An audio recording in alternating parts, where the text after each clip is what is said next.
Greetings to the House, the Senate, Madam Speaker, and Mr. Herbert. I am honored to give the United States my first State of the Union address tonight. This has been quite an eventful year for the United States. Many people may be losing hope with the economic crisis, inflation, the war in Iraq, and the death of my esteemed colleague, President Castleberry. Americans are suffering every day, and it is the government's job to provide solutions for the people's grievances. With over 1 million unemployed, many households are stretched to the bone. Because of the poor economy, raising taxes would be unrealistic and would not be beneficial to our country.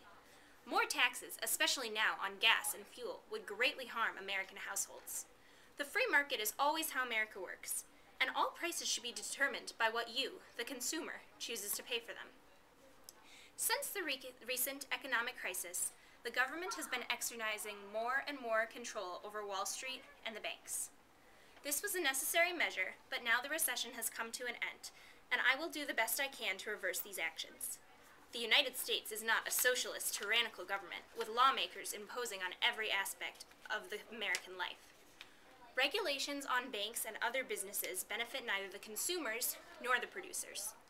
In order for the consumers to get the best deal possible, there must be competition between companies and little, if any, government regulation. Likewise, minimum wage should be lowered for the sake of preserving America's small businesses. Many business owners pay their workers exactly what they can afford. Employers might choose not to hire someone because minimum wage is too high. It is much better for the employer and the employee to determine the wage, and a good work ethic will always ensure that an employee is treated fairly. In this economic crisis, it becomes more important than ever that the few available jobs go to upright, tax-paying Americans rather than undocumented immigrants. Undocumented immigrants are the cause of many of America's current problems, and I will work to develop a no-tolerance policy in this country for illegal immigrants.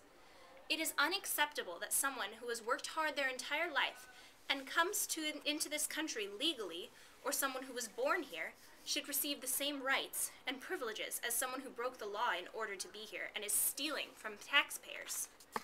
The construction of a longer border fence would employ thousands and curb the flow of immigrants from Mexico. When President Castleberry passed away last winter, the nation was thrown into uncertainty. I myself was shocked and grieved as well as very nervous. At the time I became the first female president of the United States, to be frank, I was anxious. I was anxious to live up to our late president's legacy of lowering taxes, making the government smaller, and promoting democracy at home and overseas. Although afraid, I was ready to take up our former president's mantle.